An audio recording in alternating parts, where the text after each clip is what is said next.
अस्सलाम वालेकुम नाज़रीन, मां यहाँ सैयद मुनव्वर आलम तव्हां ॾिसी रहिया आहियो पॉइंट ऑफ ऑर्डर। ऐं पॉइंट ऑफ ऑर्डर में अॼु मां तव्हांखे जेका पाकिस्तानी मईशत आहे उनखे ठीकु करण जे लाइ हाणे chief of army staff general Asim Munir साहब हाणे उनखे इनिशिएटिव वरितो आहे। ताजिरनि सां मुलाक़ातूं कयूं आहिनि कराची ऐं ख़ासि तौर लाहौर में जेका मुलाक़ातूं थियूं आहिनि उनमें सॼे मुल्क जा ताजिर शरीक थिया ऐं उन्हनि खे कहिड़ी इन्वेस्टमेंट्स ऐं कहिड़ा तालुकात ख़ासि तौर ते अरब ममालिक सां जेका असांजा तालुकात आहिनि उन्हनि सां असांजी मुख़्तलिफ़ शोबनि में इन्वेस्टमेंट जे लाइ वरी ॻाल्हियूं थियूं आहिनि। न सिर्फ़ इहा ऐं हिकिड़ो एतमाद बहाल थियो आहे ताजिरनि जो त ही जेका सूरत हाल आहे ख़ासि तौर ते मीशत जी ऐं डॉलर जे हवाले सां जेका सूरत हाल आहे, डॉलर जेको वधे पियो, ओपन ऐं इंटरबैंक में जेको डिफरेंस हुयो उहो घटि थियो आहे उन मीटिंग खां पोइ। इतलात इहो अचनि थियूं त पॉज़िटिव मार्केटिंग ऐं उन खां पोइ हाणे जेका स्मगलिंग जे हवाले सां उते ॻाल्हि ॿोल थी मुख़्तलिफ़ ताजिरनि सां त जेका अहकामात जारी कया विया आहिनि पाकिस्तान अफ़गान ऐं ईरान बॉर्डर ते जेका स्मगलिंग आहे उनखे रोकण जे लाइ इक़दामात कया वेंदा। जेका सर्कुलर डेथ आहे असांजो ऐं जेको फिक्स डिपॉज़िट कराइणो आहे मुख़्तलिफ़ मुल्कनि खां इन्वेस्टमेंट जी सूरत में बि ऐं सऊदी अरब यूएई कुवैत बहरैन क़तर अरब ममालिकनि सां इहा ॻाल्हि ॿोल थी आहे। छा इहा पॉज़िटिव हिकिड़ी हिकमत अमली आहे? लाहौर में जेका मीटिंग थी उन में बि ताजिरनि खे एतमाद ॾिनो वियो आहे त उन्हनि जी इंडस्ट्रीज़ जे लाइ बिजली फ़राहम कई वेंदी, गैस उन्हनि खे ॾिनी वेंदी ऐं एक्सपोर्ट जे लाइ स्पेशल इनिशिएटिव वरिता वेंदा। न सिर्फ़ इहा कराची में जेका मीटिंग थी उन में जेको एतमाद बहाल थियो आहे ख़ासि तौर ते स्टॉक एक्सचेंज जे हवाले सां ऐं डॉलर खे मैनेज करण जे हवाले सां इंतिहाई अहम नुकात ते ॻाल्हि ॿोल थी आहे। ताजिरनि सां एडवाइस वरिती वई आहे त कहिड़ा कहिड़ा सेक्टर अहिड़ा आहिनि ऐं जंहिंमें इन्वेस्टमेंट थी सघे थी। जनरल आसिम मुनीर ताजिरनि खे ॿुधायो त हू तक जेका शाह सलमान सां मुलाक़ात कई आहे ऐं जेका ॿी उन्हनि मुलाक़ातूं कयूं आहिनि उन्हनि में को उन्हनि कर्ज़ जे लाइ ॻाल्हि न कई आहे, इन्वेस्टमेंट जी ॻाल्हि कई वई आहे ऐं ख़ासि तौर ते मिनरल्स यानी पेट्रोलियम जेका रिफाइनरी गवादर में हिकिड़ी ऐं एग्रीकल्चर ऐं मिनरल्स साइड पे जेका माइंस आहिनि ऐं जंहिंमें असांजो कोयलो आहे, जंहिंमें मुख़्तलिफ़ अहिड़ी असांजी माइंस आहिनि जंहिंमें इहो इन्वेस्टमेंट ईंदी ऐं उन मां जल्द असांखे रेवेन्यू अचणु शुरू थी वेंदो। न सिर्फ़ इहा जेका फिक्स डिपॉज़िट जी ॻाल्हि कई वई आहे तक़रीबन $10 अरब फिक्स कराइण जे लाइ ॻाल्हि ॿोल कई वई आहे ऐं ही तेज़ तरीन अमल आहे। इन में घणो टाइम न लॻंदो ऐं पर सियासी हुकूमतूं खां पोइ इहो छा एतमाद बहाल थी वेंदो या IMF इहा ॻाल्हि ॿुधंदी या मुख़्तलिफ़ ममालिक इन ॻाल्हि ते एतमाद कंदा। सियासी क़यादत पोइ ते न आहे, को इलेक्टेड हुकूमत इन टाइम मौजूदु कोन्हे। छा इहा मुआहिदा कंटिन्यू रखी सघंदा ऐं छा इहा पॉलिसी जेका आहे उहा सियासतदाननि खे परे करे छॾींदी? छो त इहा ॻाल्हियूं बि साम्हूं आयूं आहिनि त करप्शन जे हवाले सां सियासतदाननि जे ख़िलाफ़ क्रैकडाउन जे हवाले सां बि ॻाल्हि ॿोल थी आहे ऐं जेका करप्शन आहे उन जे ख़िलाफ़ क्रैकडाउन जे हवाले सां बि ॻाल्हि ॿोल थी आहे। कराची ऐं लाहौर में इहा मीटिंगूं थियूं। लाहौर खां असांखे जॉइन हुआ KTN जे नुमाइंदे ख़ुदा बख़्श छा ताजिरनि सां तव्हांजी कोई ॻाल्हि ॿोल थी या ताजिरनि जो छा मौक़िफ़ आहे? इहा जेका मीटिंग थी इहो को ख़ुशाइंद आहे या इहा बसि हिकिड़ी एक्सरसाइज़ आहे जेका थींदी आहे पॉलिटिकल गवर्नमेंट वञण खां पोइ? जी, जेका मुल्क के हिन वक़्तु दरपेश मुआशी ऐं गैर यकीनी वाली सूरत हाल आहे इन में जेको पाकिस्तान आर्मी जो चीफ आहे असांजो जनरल आसिम मुनीर साहब उन जेको लाहौर जी ताज़ा तंज़ीमूं आहिनि जंहिंमें लाहौर चैम्बर ऑफ कॉमर्स ऐं ॿियूं जेके ताज़ा तंज़ीमूं आहिनि उन्हनि जो हिकु वफ़द उन सां मुलाक़ात कई आहे लाहौर कोर हेडक्वार्टर लाहौर में। ऐं जेका ज़रिए जो चवणु आहे जेके ताजिर रहनुमा आहिनि उहे इन मुलाक़ात खां पोइ इंतिहाई पुरउमीद नज़र अची रहिया आहिनि ऐं जॾहिं असां उन्हनि खां पुछियोसीं त तव्हां इन मुलाक़ात खे बाक़ी मुलाक़ातुनि जी तनाज़ुर में कीअं था ॾिसो, छो त आर्मी चीफ अॻु में बि ताजिरनि सां मिलंदा आहिनि, त उन्हनि जो इहो चवणु हो त ताजिर तंज़ीमुनि सां आर्मी चीफ अॻु में बि मिलंदा रहंदा आहिनि, पर हिन दफ़े जेको आर्मी चीफ जी मुलाक़ात हुई आर्मी चीफ जो जेको एतमाद हुयो उहो अॻे खां असांखे ॾाढो मुख़्तलिफ़ लॻो ऐं पहिरियों दफ़ो ईअं लॻो त हिकु आर्मी चीफ जेको आहे सो बाक़ाइदा संजीदगीअ सां इन मसइले खे जेको आहे सो ऐं इन इशू खे हल करण में हू संजीदा आहे ऐं उन बिल्कुलु ताजिर रहमान खे चयो त तव्हां बिना कंहिं ख़ौफ़ जे तव्हां खुली करे डिस्कस कयो ऐं तव्हांजा जेके पॉइंट्स आहिनि जेके तव्हां सम्झो था त उन्हनि ते कंट्रोल कजे त मुल्की मईशत जेको आहे सो हुनखे सही सिमत में जेको आहे सो आणे सघिजे थो त तव्हां हुननि ते डिस्कस करे सघो था। उन खां पोइ जेके ताजिर रहनुमा आहिनि उन्हनि में एतमाद वधियो ऐं उन खां पोइ उन्हनि जेके तफ़सीलात जेको आहे सो आर्मी चीफ खे ॿुधाया उन में जेके कुझु पॉइंट्स हुया उहे जेको आहे सो उन्हनि बिल्कुलु खुली करे उन्हनि खे ॿुधायो त हिकु त जेको आहे सो पाकिस्तान असां जेके पाड़ेसरी मुल्क आहिनि असांजा मगरबी साइड ते जंहिंमें अफ़गानिस्तान ऐं ईरान आहे उतां जेका स्मगलिंग थिए थी ऐं पाकिस्तान मां जेके अशिया खुदनोश या जेके खाधे पीते जूं शयूं आहिनि उहे सॼियूं जो सॼियूं उन में अक्सरती तौर ते अफ़गानिस्तान स्मगल थियनि थियूं ऐं उनजे करे सरकार खे बि टैक्स नथो अचे ऐं मुल्क में जेको आहे सो जिन्सुनि जो बहरान बि पैदा थिए थो ऐं उहो जेको आहे सो मुल्क में हिकु क्राइसिस जो वॾो सबबु बणिजे थो। उन खां सवाइ जेको आहे सो ताज़ा तर्जीम हुननि खे ॿुधायो त जेको ईरानी तेल आहे उहो स्मगलिंग थी पूरे मुल्क में हिन वक़्तु उनजो वॾो हिकिड़ो नेटवर्क आहे जेको हुकूमत खे टैक्स में नथो अचे जॾहिं त जेको आहे सो उहो स्मगल थियल तेल जेको आहे सो पूरे मुल्क में जेको आहे सो विकामजे थो।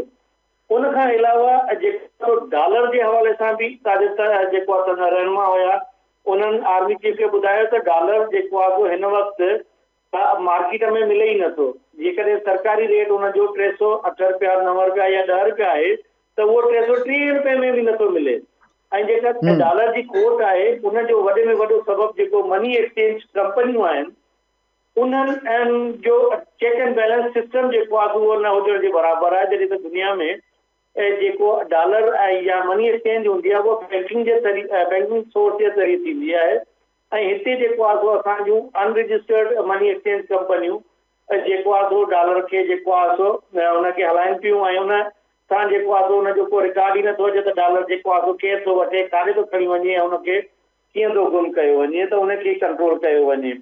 उन खां अलावा जेके ताजिर रहनुमा हुया उन्हनि जो चवणु हो त उन्हनि आर्मी चीफ खे ॿुधायो त जेके सरकारी इदारा आहिनि उन्हनि में जेका रिश्वत ऐं करप्शन ऐं अकरबा परवरी आहे उहा बि जेको आहे सो हुननि खे पंहिंजे इदारनि खे पंहिंजे जेको आहे सो ट्रेड खे हलाइण में मुश्किलात पैदा करे रही आहिनि छो त हुननि जो को बि जेको लीगल कमु आहे उहो बि सरकारी इदारनि में फाथो पियो हूंदो आहे ऐं जेसि ताईं रिश्वत ऐं करप्शन जे करे हुननि खे नथी ॾिनी वञे तेसि ताईं हुननि जो जाइज़ कमु बि इदारनि में नथो थिए जंहिं ते आर्मी चीफ जेको आहे सो ॾाढे गौर सां जेके हुननि में जेके ॻाल्हियूं हुयूं ताजिर रहनुमाउनि जूं उहे ॿुधियूं ऐं उन खां अलावा जेको आहे वॾो सबबु जेको आहे सो ताजिर रहनुमाउनि जेको ॿुधायो आर्मी चीफ खे उहो बिजली चोरी आहे। मतिलबु हिकु पासे बिजली चोरी थियण जे करे तक़रीबन को 600 अरब जो लॉस जेको आहे सो हर साल सरकार भरे थी ऐं उहो जेको आहे सो रेट वधाए करे जेको आहे सो आवाम ते आंदो थो वञे जंहिंजे करे जेको आहे सो उन्हनि जी जेका मतिलबु हिकिड़ी पैदावारी सलाहियत आहे हुन ते असर अंदाज़ थिए थो त हुनजी वधी थी वञे जेका ऐं बिजली जेके बिल आहिनि उहे वधण जे करे हू मार्केट खे कॉम्पीट नथा करे सघनि। दुनिया में जेके ॿियनि मुल्कनि मां चाइना इंडिया सां जेको ट्रेड थिए थो हू पाकिस्तान में हुनजे मुक़ाबले में उहे शयूं ठाहे हुन रेट ते नथा विकिणी सघनि जंहिंजे करे हुननि खे मुश्किलात पैदा थी रहियूं आहिनि। उन खां अलावा हिकिड़ी जेका ॿी ॻाल्हि इहा थी त IPPs जेके उन्हनि सां थियल जेके मुआहिदा आहिनि उन्हनि में बि जेको आहे सो इहे जेको डेफिसिट थिए थो जेको सर्कुलर डेट जेको आहे सो इहो उन्हनि जे करे वधे थो ऐं उन्हनि जे मुआहिदनि खे रिन्यू कयो वञे ऐं उन्हनि खे जेतिरी बिजली हू ॾियनि था सरकार खे सिर्फ़ु उन जी पेमेंट ॾिनी वञे न कि उन्हनि सां मुआहिदे मुताबिक़ जेतिरी हुननि जी कैपेसिटी आहे ओतिरी उन्हनि खे जेको आहे सो पेमेंट ॾिनी थी वञे जॾहिं त हू ओतिरी बिजली पैदा करे सरकार खे ॾियनि ई कोन था। तो इहे सभु ॻाल्हियूं जेको आहे सो आर्मी चीफ खे ॿुधायूं वयूं। उन खां अलावा हिकिड़ी ख़ासि जेको आहे सो कुझु ताजिर रहनुमाउनि पॉइंट आउट कयो त सोशल मीडिया ते कुझु अहिड़ियूं ख़बरूं आहिनि जेके फेक ख़बरूं उहे जेको आहे सो माण्हुनि में जेको आहे सो हिकिड़ो ख़ौफ़ फैलाइनि थियूं, जंहिंजे करे माण्हू पंहिंजी इन्वेस्टमेंट रोके था छॾनि त अलाए छा थियण वारो आहे। त उन तरफ़ बि हिकिड़ो ध्यानु ॾिनो वञे त जेको आहे सो फेक अच्छा ख़बरुनि जो जेको ख़ात्मो आंदो वञे, त जीअं जेको आहे सो मुल्क में हिकिड़ी यकीनी वारी सूरत हाल अचे ऐं माण्हू जेको आहे सो पंहिंजी इन्वेस्टमेंट खणी अचे ऐं जेको आहे सो मुल्क में जेको आहे हणे ऐं उन खां पोइ जेको आहे हुनजी प्रोडक्शन वठे ऐं मुल्क खे कंहिं सही सिमत में वठी वञिजे। उन खां अच्छा, त पोइ जेको ताजिरनि आहे को सो इहो बि आर्मी ॿुधायो त चीफ स्मगलिंग जो ज़िम्मेदार हुन कंहिंखे ठहिरायो आहे? जी सिमगलिंग में जेको आहे सो जेके ताजिर रहमान उन्हनि जो चवणु त इहो आहे त जेके सरकारी इदारा आहिनि इहे उन्हनि जी मिली भगत सां ई सॼो थिए थो, ऐं कुझु माफ़ियाज़ आहिनि जेके सरकारी इदारनि में वेठल माण्हुनि सां गॾिजी करे इहो सॼो कनि था। जॾहिं त जेके ताजिर रहमान उन्हनि चवणु आहे त असां त बिल्कुलु साफ़ शफ़ाफ़ तरीक़े सां मुल्क में जेको आहे सो पंहिंजो ट्रेड कयूं था ऐं हिननि सिमगलिंग जे करे असांखे मुश्किलात पैदा अचनि थियूं। ऐं उन खां पोइ ताजिर रहमान जो इहो चवणु हुयो त आर्मी चीफ हुननि सॼियूं जेके ॻाल्हियूं हुयूं उहे गौर सां ॿुधियूं ऐं उहे पॉइंट्स बाक़ाइदा नोट कया विया ऐं उन खां पोइ one by one army chief हुननि खे ब्रीफिंग ॾिनी ऐं उन्हनि खे ॿुधायो त जेको आहे सो मुख़्तलिफ़ जेके दोस्त ममालिक आहिनि उन में चाइना आहे, सऊदी अरब आहे, यूएई आहे, उन्हनि खां पोइ जेको आहे सो इन्वेस्टमेंट अचे पई जेका सरमाएकारी पाकिस्तान में जेको आहे सो मुख़्तलिफ़ जॻहियुनि ते थींदी ऐं कुझु पैसा जेके आहिनि उहे जेके पाकिस्तान जे अकाउंट में रखिया वेंदा त जेको आहे सो सर्कुलर डेट जेको आहे हुनखे कवर करे सघिजे। उन खां पोइ जेके पॉइंट ताजिर रहनुमाउनि जेको आहे आर्मी चीफ जे साम्हूं रखिया हुआ उन्हनि ते आर्मी चीफ जो जनरल आसिम मुनीर जो चवणु हुयो त इहे जेके तव्हां जेके पॉइंट्स रखिया आहिनि मां बिल्कुलु नोट कया आहिनि ऐं इन्हनि सभई जेके शयूं आहिनि जंहिंमें अफ़गानिस्तान ऐं ईरान सां जेको स्मगलिंग आहे या सरकारी इदारनि में जेकी करप्शन आहे ऐं जेको आहे सो रिश्वत सतामी आहे या मुल्क में जेका बदअमनी वारी जेका सूरत हाल आहे ऐं डॉलर खे जेको आहे सो कंट्रोल करणु ऐं मनी एक्सचेंज कंपनियुनि खे जेको आहे सो टैक्स नेट ऐं हुन में जेको आहे सो सरकारी सिस्टम में आणणु, इहे सभु शयूं हुन नोट कयूं आहिनि ऐं हुनखे ॿुधायो आहे त जेको आहे सो इन्हनि सभिनी शयुनि ते जेको आहे सो एक्शन प्लान तयारु कयो वियो आहे ऐं तव्हां बिल्कुलु ॾिसंदो कुझु ॾींहंनि जे अंदरि तव्हांखे नज़र ईंदो त बाक़ाइदा हुकूमत जेको आहे सो इन्हनि ते एक्शन खणंदी ऐं इहे शयूं तव्हांखे ख़तमु थींदियूं नज़र ईंदियूं। ऐं उन खां पोइ जेको आहे सो तव्हां जेको आर्मी चीफ जेको आहे सो मुख़्तलिफ़ जेके कोर पंहिंजे कोर कमांडर्स आहिनि, कराची कोर कमांडर आहे, लाहौर ऐं कोट पंहिंजो बलोचिस्तान जो जेको आहे कोर कमांडर आहे, उन्हनि खे बाक़ाइदा हिदायतूं जारी कयूं वयूं हिन त जेको ईरानी तेल ऐं जेको अफ़गानिस्तान खां जेका स्मगलिंग आहे उन में आर्मी पंहिंजो किरदारु अदा करे ऐं इन्हनि जेको आहे सो स्मगलिंग ऐं इनखे ट्रेड खे जेको आहे सो गैर कानूनी तरीक़े सां जेको थिए थो इनखे बंदि करण में ठीकु आर्मी आहे पंहिंजो ख़ुदा बख़्श, किरदारु इहो अदा करे। इंतिहाई अहम आहे ऐं इंतिहाई अहम डेवलपमेंट आहे। थैंक यू वेरी मच ख़ुदा बख़्श असांखे डिटेल ॿुधाए पियो लाहौर जे हवाले सां ऐं अहम मीटिंग उन में अहम फ़ैसिला ऐं इहा फ़ैसिला अमल दरामद थी विया त हे पाकिस्तान जी मईशत जे लाइ इंतिहाई अहम हूंदा ऐं इंतिहाई पॉज़िटिव साइंस नज़र अचनि थियूं थींदी ऐं छा इहा अहलियत आहे त मईशत को हिकु माण्हू ठीकु करे सघे, छा बिज़नेसमैन जो एतमाद सियासतदाननि ते नाहे या छा जेके सूरत हाल आहे उन में सियासतदान इफेक्टिव न आहिनि। इहो असांजो अॼु जो टॉपिक आहे। डॉक्टर मिर्ज़ा इख्तियार बेग असांखे ज्वाइन कयो आहे, मारूफ़ ताजिर आहिनि, बिज़नेसमैन आहिनि। इख्तियार बेग साहब अस्सलाम वालेकुम। जी वालेकुम सलाम। क्या आप समझते हैं कि जो मीटिंग हुई और वो इस काबिल है, उसकी ये कैपेसिटी है कि वो पार्लियामेंट में फैसले भी कर सके, जो कि अभी इस वक्त मौजूद ही नहीं है, वो अहम आईएमएफ के साथ मुआहदे भी कर सके, और क्या उनमें कैपेसिटी है कि ये जो इस वक्त मईशत डूब रही है उसको वो उभार लें? देखिए, ये स्पेशल इन्वेस्टमेंट फैसिलिटेशन काउंसिल ये कानूनी बोनीफाइड एक बॉडी स्टैब्लिश हुई है, लेजिटिमेट, जिसको आउटगोइंग गवर्नमेंट शहबाज शरीफ ने तमाम कानूनी तहफ़्फ़ुज़ दिया है और इसमें सिविल मिलिट्री क़यादत पेश है स्टेक होल्डर्स के साथ और जनरल आसिम मुनीर का एक अहम किरदार है। और इनको तमाम पावर इसे इक्विप किया गया है ताकि ये नए एग्रीमेंट भी कर सकें, और पुराने एग्रीमेंट्स में अगर कोई अमेंडमेंट्स हैं या कोई तब्दीलियां हैं तो इनको वो पावर भी दी गई है। तो ये बात तो बिल्कुल सही है कि स्पेशल इन्वेस्टमेंट फैसिलिटेशन काउंसिल जो है, इसने जो एरियाज आइडेंटिफाई किए हैं जिसमें आईटी है, मिनरल्स है, डिफेंस प्रोडक्शन है और ज़राअत है, यही 4 वो एरियाज हैं, सेक्टर्स हैं जो हमें बेल आउट कर सकते हैं कम वक्त में। और आसिम मुनीर साहब ने जो कराची में हम लोगों से मिले थे उसमें उन्होंने बताया है कि जी मैंने 1 या 2 बिलियन के लिए नहीं गया था प्रिंस सलमान के पास या अबू धाबी के रूलर के पास, हमने उनसे 25-25 बिलियन का कहा है कि आप सरमायाकारी करें, जिसके लिए वो तैयार है। और ये बात बिल्कुल सही है। एक रिक्वायरमेंट थी, जब मैं फेडरेशन के सदर की हैसियत से डेलीगेशन लेके गया था तो उनके मिनिस्टर ऑफ फॉरेन ट्रेड थी शेख अलबनम बिन खालिद अल कासमी। उनका पहला पॉइंट हमसे ये था कि आप हमें फूड सिक्योरिटी दें, हम जमीनें लेते हैं लीज पे, उस पे ये उगाते हैं, आप उन्हें एक्सपोर्ट की इजाजत दें, और एनिमल फूड हाई प्रोटीन एक अल्फा अल्फा होता है उसके लिए उन्होंने ख्वाहिश की थी कि हम पाकिस्तान में उन्हें ये ज़रा अजनास के तौर पे उगा के और एक्सपोर्ट करें।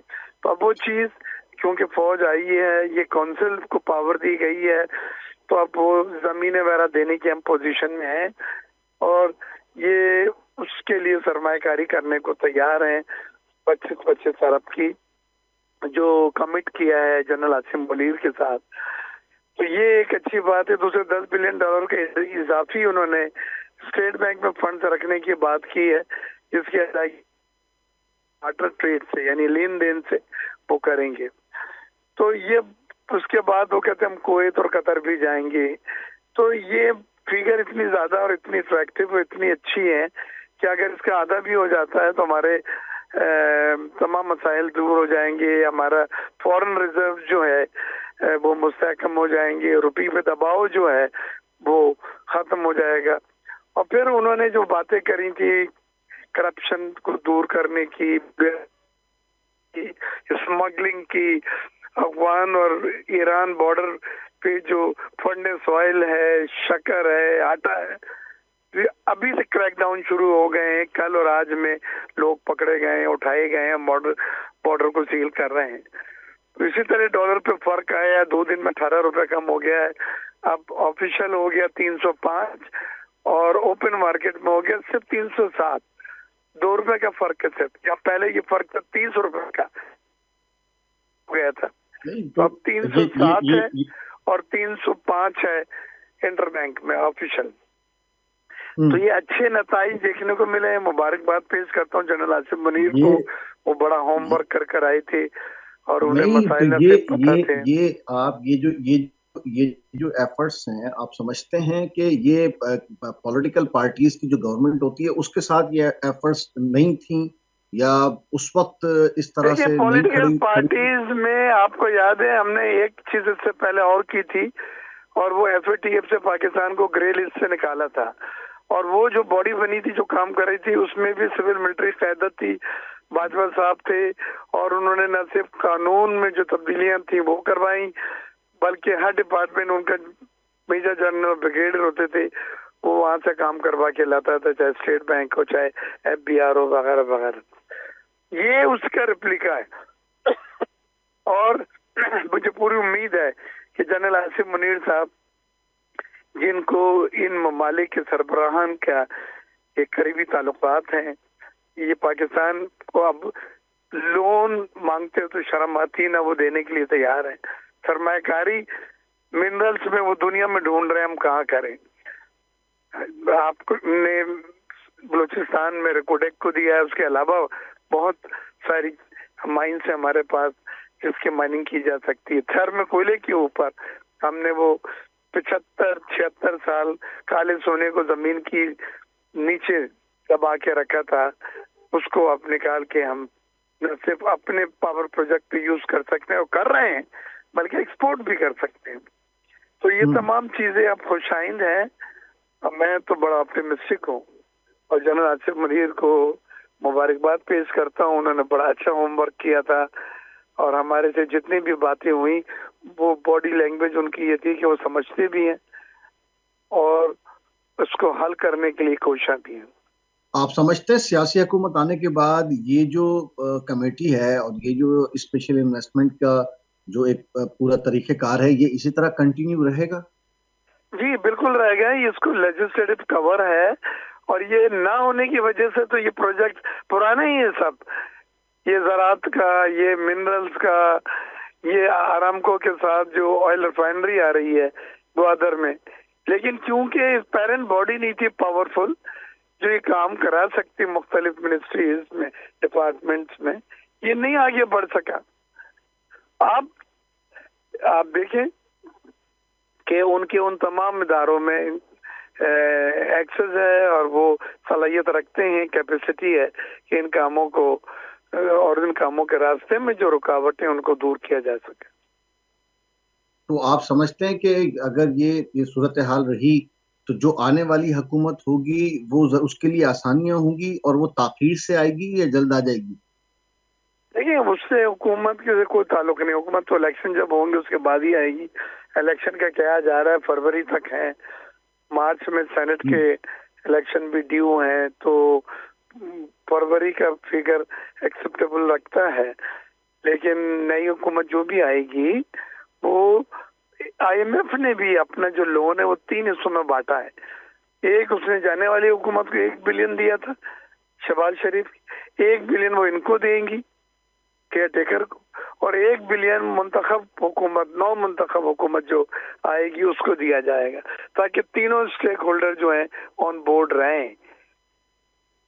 जी, तो क्या ये जो तरीकेकार बताया गया है, ये इन्वेस्टमेंट्स कब तक मुतवक्को हैं, ये प्रोसेस कब तक स्टार्ट होगा? देखिए इसमें अभी ये कह रहे हैं कि हम जा रहे हैं सऊदी प्रिंस जो है, प्रिंस सलमान के पास, और $10 बिलियन भी हम मांग रहे हैं सॉफ्ट डिपॉजिट के लिए, और 25-25 बिलियन की इन्वेस्टमेंट्स हैं में, डिफेंस प्रोडक्शन में और IT में। तो मुझे तो उम्मीद है हमें जरूरत आज नहीं कल थी, 1 दिन पहले आ जाने चाहिए थे। तो हमें तो उस बुनियाद पे इन प्रपोजल को टेकअप करा के, और मुझे पूरी उम्मीद है जनरल आसिफ मुनीर साहब को भी उसकी पूरी इतलाक है कि ये कितने हैं, क्योंकि हमारे फॉरेन रिजर्व जो हैं वो ऑलरेडी काफी हद तक डिप्लीट हो चुके हैं। अच्छा, तो शहबाज शरीफ साहब ये काम नहीं कर सके? उनके तो बड़े अच्छे ताल्लुकात है सऊदी अरब में। जी बिल्कुल, तो वो ताल्लुकात ही को इस्तेमाल करके इंशाल्लाह इनको नहीं, मैंने कहा शहबाज शरीफ साहब ये काम नहीं कर सके क्या, या वही कंटिन्यूटी है? आप देखिए शहबाज शरीफ की और इनकी फार्मूला गलत था। शहबाज शरीफ कह रहे थे लोन, कर्जे, सॉफ्ट डिपॉजिट हमें दे दीजिए, उधार दे दीजिए। ये कहते हैं नहीं, आप हमारे जिन प्रोजेक्ट में इंटरेस्टेड है उसमें सरमायाकारी करें, हम जमीन देते हैं आपको, हम इजाजत देते हैं यहाँ की उगाई हुई ज़राई अजनास आप एक्सपोर्ट कर सकेंगे, आप माइंस लें उसमें माइनिंग कर सकें, आप मिनरल निकाल सकें आप। तो ये मशवरे चाहे वो जो है सोना हो, चाहे वो तांबा हो, कॉपर हो। अच्छा, तो ये मशवरे चीफ साहब ने प्राइम मिनिस्टर शहबाज शरीफ को नहीं दिए थे, ये अब नए आए हैं ज़हन में? नहीं, उस वक्त शहबाज शरीफ साहब का जो था वो कर्जे लेने पे उनकी हिकमत अमली थी। इन्होंने नए प्राइम मिनिस्टर के साथ मिलके सरमायाकारी की हिकमत अमली अख्तियार की है, और दोनों एक पेज पे हैं, हुकूमत भी और जनरल आसिफ मुनीर भी जो हुकूमत का हिस्सा है। बहुत शुक्रिया, thank you very much doctor इख्तियार बेग साहब। आप थैंक यू असां सां मौजूद है से डॉक्टर साहब ॿुधाइण पिया त जेका मीटिंग थी आहे वो काफ़ी मज़बत आहे ऐं उन जा सुठा नताइज निकिरंदा पाकिस्तान जी इकोनॉमी जे लाइ। हाणे इन्वेस्टमेंट जे लाइ ॻाल्हि ॿोल हले थी, हाणे कर्ज़नि जे लाइ ॻाल्हि ॿोल नथी हले। ऐं जेका chief of army staff Asim Munir meeting कई ताजिरनि सां, उन में सऊदी अरब, यूएई, कुवैत ऐं बहरीन मां जेका इन्वेस्टमेंट अचणी आहे ऐं जेका फिक्स डिपॉज़िट $10 अरब जो आहे उन जे लाइ जेका ॻाल्हि ॿोल कई वई आहे उहा हिकिड़ी सुठी ऐं ख़ुशाइंद आहे ऐं ताजिर उन मुतमइन आहिनि। इहो ई प्रोग्राम कंटिन्यू कंदासीं after a short break. Welcome back नाज़रीन, प्रोग्राम में तव्हांखे ॿीहर असां बदीकार चऊं था। असां ॻाल्हायूं था मईशत ते। असांखे ज्वाइन कयो आहे केसीसीआई जे सदर मोहम्मद तारिक यूसुफ साहब। तारिक साहब अस्सलाम वालेकुम। सलाम जी। जी, आप जो मीटिंग हुई उसमें आप मौजूद थे? जी हाँ, मैं मौजूद था उस मीटिंग अच्छा, में। आप क्या समझते हैं जो बातें की गई वो बातें आपको प्रैक्टिकली अमल दरामद उस पर कोई होता हुआ नजर आ रहा है कि इतनी बड़े बड़े अमाउंट्स और जिन सेक्टर्स में बातचीत की गई है वो सेक्टर्स तो पहले भी मौजूद थे, तो ये स्पेशल इन्वेस्टमेंट इनिशिएटिव कोई काम कर सकेगा? देखिए, ये इस मीटिंग में दो हिस्से थे। एक तो कुछ एरिया ऐसा है जिसपे फौरी इम्प्लीमेंटेशन की जरूरत है, जिसमें स्मगलिंग की रोकथाम, डॉलर की रोकथाम, डॉलर की वैल्यू का प्रॉपर असेसमेंट और टैक्स नेट की ब्रॉडनिंग। एक एरिया ये था जो कि फौरी जिस पर अमल दरामद हो गए। और बिजली की चोरी जो एक फैक्टर है जिसकी वजह से बिजली की कीमतें बढ़ रही हैं, ये वो इकदाम हैं जो फौरी तौर पे किए जा सकते हैं। बाकी जो इन्वेस्टमेंट के मेन एरिया चीफ साहब ने आइडेंटिफाई किए हैं उसमें सर फहरिस्त एग्रीकल्चर का एरिया है। एग्रीकल्चर में गवर्नमेंट का प्लान ये है कि वो लैंड डेवलप करके प्रोस्पेक्टिव फाइनेंसर को देंगे, जिसमें सऊदी अरबिया जैसे ममालिक शामिल है। वो land, can you hear me? जी जी जी, सुन रहे हैं, बिल्कुल सुन रहे जी जी। वो लैंड जो है उसमें मॉडर्न वे ऑफ फार्मिंग के जरिए जो है अडॉप्ट किए जाएंगे। उसमें इरिगेशन का सिस्टम बिल्कुल नया होगा, उसमें सीड कंट्रोल होगा, उसमें पेस्ट कंट्रोल होगा और उसमें गूगल के जरिए उसकी सर्वेलेंस भी की जाएगी कि किस इलाके में क्या मौसमी और पेस्ट अटैक्स होने के खतरात हैं। तो ये एक बहुत ही साइंटिफिक प्रोपोजल उनके पास है और जिस साइंटिफिक प्रेजेंटेशन की वजह से ही जो $25 बिलियन का इन्वेस्टमेंट आ रहा है वो एग्रीकल्चर में मेनली आ रहा है। तो मैं समझता हूँ कि ये यकीनन कल तो नहीं हो सकता, लेकिन ये अगर हो जाता है और जिसकी तरफ प्रोग्रेस चल रही है, इसलिए कि एक सीरियस कंसर्न शो किया गया है इन्वेस्टमेंट के लिए और कमिट भी किया गया है। और वो जो $10 अरब की कोई रखी। बात हुई है कि जी फिक्स डिपॉजिट के लिए क्या वो पॉसिबिलिटी नजर आ रही है? जी हाँ, 25 बिलियन जो है वो डिपॉजिट होंगे और उसकी जो रीपेमेंट है वो पाक रुपीज में है इन टर्म्स ऑफ मेहनताना। जो हम अपनी लेबर यहाँ प्रोवाइड करेंगे, जो मशीनें हम यहाँ डेवलप करेंगे मैकेनाइजेशन की, एग्रीकल्चर की, वो सारी लोकल परचेज में होंगी और उसी के पेमेंट की सूरत में उसका रीपेमेंट है जो हम समझे हैं। तो जाहिर है ये अब वो डॉलर के बदले डॉलर वापसी का कॉन्सेप्ट नहीं है, बल्कि ये पार्टनरशिप बिजनेस है। सऊदी और पाकिस्तानी फंड कायम होगा, इक्विटी होगी, सूबाई गवर्नमेंटें जो है वो जमीन उसमें पार्टनर होंगी। It's a very detailed observation and system which has been evolved. और अगर ये इससे कामयाब हो जाते हैं तो मैं समझता हूँ कि ये और ममालिक को, चाइना को भी अट्रैक्ट करेगा, क्योंकि मॉडर्न वे ऑफ एग्रीकल्चर का हमारे मुल्क में कॉन्सेप्ट ही नहीं है।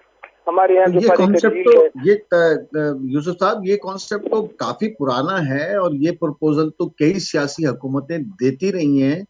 तो ये कैसे मुमकिन है? आप समझते हैं आप कि ये ये तो सही कोई कह रहे नया हैं, प्रोजेक्ट नहीं? आप ये सही कह रहे हैं, लेकिन बात यह है कि अगर उसमें इन्वेस्टमेंट अट्रैक्ट करने में कोई कामयाब हुआ है तो फिर तो ये मूव दूसरे किस्म की है ना। एक तो ये ना एक प्रपोजल है जो एक्सेप्ट ना हुआ हो, एक वो प्रपोजल है जो एक्सेप्ट हो चुका है और उसकी बेसिस पे एक अंडरटेकिंग दी गई है, अंडरस्टैंडिंग दी गई है पैसों की, और वो इंशाल्लाह आ जाएंगे। मुझे उम्मीद है कि जिस तरह से प्रेजेंटेशन की गई है और जो अश्योरेंसेस दी गई हैं पाकिस्तान में फॉरेन इन्वेस्टमेंट एग्रीकल्चर, माइनिंग में जरूर और IT में जरूर आएगा।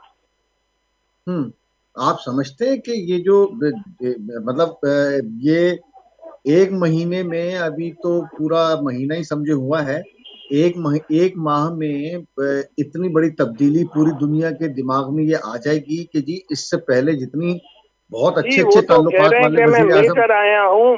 नहीं, दिस इज नॉट इन एक डेढ़ महीना। चीफ साहब ने इससे पहले से वर्क किया हुआ है और एक अश्योरेंसेस दे के सिस्टम को यहाँ तक लाए हैं कि पाकिस्तान में फॉरेन इन्वेस्टमेंट इन चारों शोबों में आ जाए। हाँ, नहीं, ये जो अच्छा ये करप्शन पे भी बात हुई, कोई करप्शन के खात्मे के हवाले से? ये तो देखिए बात यह करप्शन तो एक पाकिस्तान में अनफॉर्चुनेटली एक रियलिटी है और इसको कोई भी डिनाई नहीं करता। अब अगर उसके लिए करेक्टिव मेजर्स नहीं लिए गए, आज नहीं लिए जाएंगे तो कब लिए जाएंगे? ये तो कोई भी हुकूमत हो उसको सोचना चाहिए कि हमारे मुल्क में करप्शन का जो नासूर है इसको कट डाउन करने की अशद जरूरत तो है। नहीं, ये मतलब उनका फोकस टोटल ये था कि सिर्फ सिविलियंस करप्शन करते हैं? नहीं नहीं, ये there is no specific, it was a general corruption in the society. तो वो सबको निशाने इबरत बनाने का कह रहे थे या सिर्फ सिविलियंस के लिए कह रहे थे कि उनको बनाएंगे? नहीं नहीं, ऐसी कोई एरिया स्पेसिफिक नहीं है, करप्शन की बात हुई है। अच्छा, नहीं वो एवरीबॉडी टोटल एवरीबॉडी करप्शन सबको एनीबॉडी हु मेक्स करप्शन। जी हाँ। अच्छा, और वो ये जो स्मगलिंग पे उन्होंने कहा कि जी इसको रोकें, और ये जो ईरानी पेट्रोल आ रहा है तो अगर ये रुक या गया तो आप नहीं समझते कि ये जो आधा 50% तो ईरानी पेट्रोल इस्तेमाल हो रहा है पूरे मुल्क में? यहाँ उसको रोके जाएगा, इसलिए कि खाली पेट्रोल ही नहीं है, और भी यहाँ से टू वे ट्रैफिक है। हमारे यहाँ से अजनाब जा रही है अफगानिस्तान, और ईरान से पेट्रोल आ रहा है, प्लास्टिक आ रहा है। ये सारी चीजें जो हमारी मैशत को तो बेइंतहा अगर ईरान नुकसान से पहुंचा आना रही है। पेट्रोल आना बंद हो गया तो ये तो हमारा इंपोर्ट बिल बढ़ जाएगा, क्योंकि अगर 50% हम स्मगलिंग के थ्रू ले रहे हैं सस्ता, और तो ये तो हमारा इंपोर्ट बिल बढ़ जाएगा। इंपोर्ट बिल फिर कौन दे? नहीं फिफ्टी नहीं, परसेंट तो मैं आपसे इंपोर्ट अर्ज बिल करूँ, बढ़ जाएगा। मैं आपसे अर्ज करूँ, पेट्रोल तो खरीदना ही है ना, चाहे आप स्मगलिंग से खरीदें या बैंक के थ्रू खरीदें, पैसे तो दोनों सूरतों में देने हैं। नहीं, बिल जो है वो स्मगलिंग तो से जो आपका पचास पेमेंट पे होगा परसेंट ना। आ रहा है वो तो बॉर्डर से आ रहा है। बॉर्डर्स पे तो सिविलियन नहीं बैठे हुए होते। नहीं मेरे भाई, मैं आपसे ये कर रहा हूँ कि जो बॉर्डर से आ रहा है या पोर्ट से आ रहा है, अगेंस्ट पेमेंट ऑफ गुड्स आ रहा है ना, अगेंस्ट पेमेंट ऑफ डॉलर्स आ रहा है ना। ये तो तो तयशुदा आपको बात भी है ना, पता फ्री है कि तो नहीं किस मिल रहा रेट कहीं पे से। आता है वो, तो हम कम पैसे दे के ज्यादा मंगवा लेते हैं, वो तो बाद में मिक्स करते हैं सब कुछ, वो तो सारा सिलसिला आपको पता ही है। नहीं, बात जो तो हम आपने की, हम जायज मैं तरीके से आपसे ईरान से क्यों नहीं ले लेते? उस पर मैं बात आपसे क्यों नहीं कि इंपोर्ट बिल जायज की तरीके, बात कर क्योंकि रहा ये हूँ तो कि टोटल कॉस्ट तो पेट्रोल पे डिपेंड करती है ना। आपकी बिजली, आपकी ट्रांसपोर्टेशन, आपकी जो टोटल प्रोडक्शन कॉस्ट है वो तो सारा कुछ सारा पेट्रोल पे डिपेंडेड है। सही बात है, मगर पेट्रोल जो है वो चाहे आप स्मगलिंग से खरीदें या बैंक से खरीदें, आपको उसका पेमेंट तो करना होगा। मैं आपसे ये अर्ज कर रहा हूँ। जी जी। नहीं, लेकिन वो तो कम या करते हैं ना। तो रेट जो आपको पता है, जो स्मगलिंग कर रहे हैं वो उस रेट पे थोड़ी ईरान से खरीदते हैं जो जिस रेट पे हमारे मुल्क में इंपोर्ट होके आ रहा है। नहीं, हमारे यहाँ जो प्राइस इंपोर्ट की है वो इंटरनेशनल है। आप जो बात कर रहे हैं वो लेवीज की बात कर रहे हैं। जो levies government of Pakistan charge करती है उसका जो सिस्टम है वो अलग है, उसकी कॉस्ट अलग है। लेकिन as far as the price of petrol internationally is the same more or less. Hmm, वो ठीक है, आपकी बात सही है, वो तो ठीक है, लेकिन वो जो ईरान से हम जायज तरीके से क्यों नहीं ले आप चाहे सकते? ईरान से रशिया के खरीदें पास। या सऊदी अरब से खरीदें, आपकी जो प्राइस होगी पेट्रोल की बैरल वाइज, वो तो तकरीबन मिलती जुलती होगी ना। हम्म। तो ये मैं आपसे अर्ज कर रहा हूँ। आप अगर नहीं, ये तो फिर समझते हैं कि कॉस्ट इम्पोर्ट कैसे बिल कम पे, करेंगे? मैं ये कह रहा हूँ, कॉस्ट कैसे कम करेंगे आप? प्रोडक्शन कॉस्ट कैसे कम करेंगे आप? कैसे कॉस्ट, आप आपका कंपटीशन सवाल क्रिएट जो है वो करेंगे? प्रोडक्शन कॉस्ट पे आ रहा है। कॉस्ट जो है हमारे जी। यहाँ वो तो यकीनन एक फैक्टर है, और इसमें खाली पेट्रोल की कीमत नहीं है। पाकिस्तान में बिजली भी महंगी है, पाकिस्तान में डॉलर भी महंगा है, पाकिस्तान में चीनी भी महंगी है, पाकिस्तान में आटा भी महंगा है।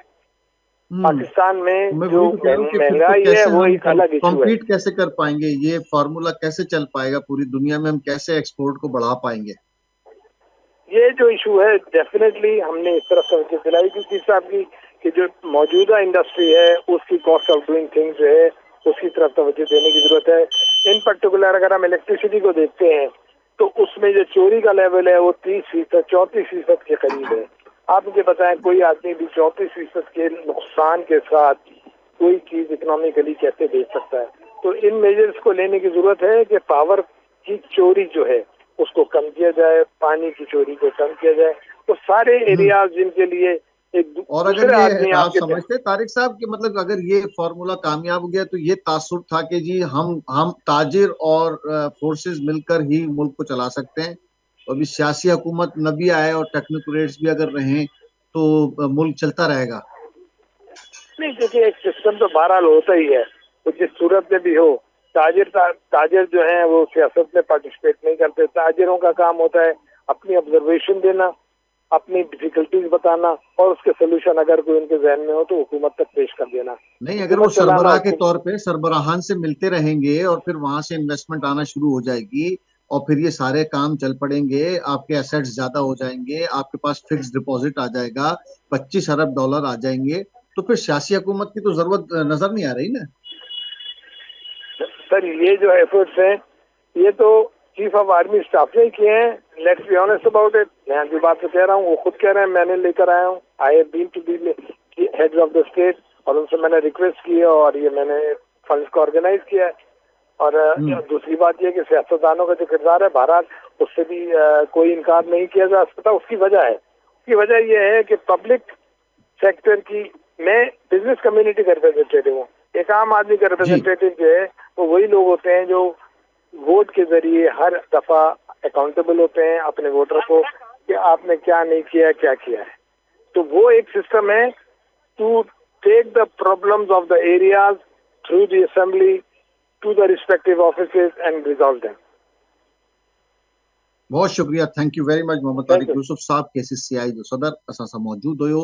पॉजिटिव ॻाल्हियूं थियूं आहिनि ऐं हुन में हिकिड़ी शइ जेका आहे त हू प्रैक्टिकल ॻाल्हियूं आहिनि ऐं उन में जेका प्रोजेक्ट मनसूबा ॾिना विया आहिनि अरब ममालिक खे, उन में ज़मीन ते फार्मिंग ऐं मखसूस प्रोडक्ट जे लाइ सूबाई हुकूमतूं ज़मीनूं ॾींदियूं ऐं हुन में जेका इन्वेस्टमेंट थींदी उहा हिकिड़ी इंतहाई अहम आहे। स्मगलिंग ऐं करप्शन खे रोकण जो बि फ़ैसिलो थियो आहे। सख़्त क्रैकडाउन जो बि तवक़ो कई थी वञे त सख़्त क्रैकडाउन थींदो स्मगलिंग ऐं करप्शन जे ख़िलाफ़। नाज़रीन, जेका ॻाल्हियूं आहिनि ख़ासि तौर ते मईशत जे हवाले सां इहा ख़ुशाइंद आहिनि ऐं ही थी वञे त वॾे असर पवंदो ख़ासि तौर ते ग़रीब माण्हू जी ज़िंदगी तब्दील थी सघे थी। प्रैक्टिकल जेका प्रोजेक्ट आहिनि, मनसूबा आहिनि, ख़ासि तौर ते एग्रीकल्चर अहिड़ो असां वटि ज़रियो आहे जंहिंमें सॼी दुनिया जो इंट्रस्ट मौजूदु आहे, पर उन्हनि खे अहिड़ा मौक़ा ॾियणु ऐं उन्हनि खे अहिड़ो माहौल फ़राहम करणु इहा हुकूमत जी ज़िम्मेवारी आहे इन्वेस्टर खे। त हाणे जेको चीफ ऑफ आर्मी स्टाफ इहो फ़ैसिलो कयो आहे माहौल प्रोवाइड करण जो ऐं उन्हनि खे इहो माहौल ॾियण जो त तव्हांखे जेका हीअ इन्वेस्टमेंट हूंदी ऐं जंहिं ज़मीन ते सस्ती ज़मीन लीज ते मिलंदी ऐं उन ते जदीद तरीक़े सां जेका काश्त थींदी उहा ऐं उनखे जेको एक्सपोर्ट करण जी फैसिलिटीज़ ॾियणी आहे उहा बि हुकूमत खे ॾियणी आहे। उन में एक्सपोर्ट प्रोसेसिंग ज़ोन हूंदो, उन में हिकु त रोज़गार वधंदो। हाणे जेका ज़मीन ते कमु कंदा हू बि असांखे पैसो, हू बि असांजा लेबर, उहो बि सूबे जी जंहिं बि सूबे में हू कंदा उते उनजी लेबर बि ज़बरदस्त इहा हिकिड़ी रोज़गार बि मिलंदो। इन सां गॾोगॾु जेका मिनरल्स असांजा माइंस आहिनि, असांजे जबलनि में जेको खज़ानो दफ़न आहे उनखे कढणु, उन जे लाइ मौक़ा पैदा करणु, ख़ासि तौर ते बलूचिस्तान ऐं KP में जेका आहे ऐं थर में जेको असांजो कोयलो आहे, इहो जेका मईशत आहे इन सां स्ट्रॉन्ग थी सघे थी। स्मगलिंग, करप्शन, इन जे ख़िलाफ़ संजीदा क्रैकडाउन जी ज़रूरत आहे। जेको अज़म ज़ाहिर कयो वियो आहे चीफ आर्मी स्टाफ जी तरफ़ां, इहो अमल थी वियो त इहो हिकिड़ो खौफ़ क्रिएट कंदो स्मगलिंग खे रोकण में। उनमें जेको नुक़सान थिए थो, जेको पैसो स्मगलिंग में शइ वञे थी, शइ अचे थी, पर उन में जेको रेवेन्यू आहे उहो हुकूमत जे खाते में न वेंदो आहे, उहो प्राइवेट माण्हू खणी वेंदा आहिनि छो त स्मगलिंग आहे ऐं हुकूमत खे को टैक्स न मिलंदो आहे, न टैक्स मिलंदो आहे ऐं हुकूमत जो नुक़सान इहो थींदो आहे डॉलर बि हुकूमत खे ॾियणा पवंदा आहिनि। सुठा इक़दामात आहिनि। जेका ताजिरनि सां असांजी गुफ़्तगू थी आहे उन जे मुताबिक़ त हाणे जेका सूरत हाल आहे, इहो प्रोजेक्ट अमल थी वियो त पोइ मुल्क जी मईशत ट्रैक ते अची वेंदी ऐं पोइ तरक़ी जो हिकिड़ो सफ़र शुरू थी वेंदो। हिते असांजो प्रोग्राम पंहिंजी पुॼाणे ते पहुतो। पॉइंट ऑफ ऑर्डर जे हवाले सां पंहिंजी फीडबैक ज़रूरु ॾिजो, पंहिंजा मसला ॿुधायो, पॉइंट ऑफ ऑर्डर में असां उठाईंदासीं। ख़ुदा हाफ़िज़।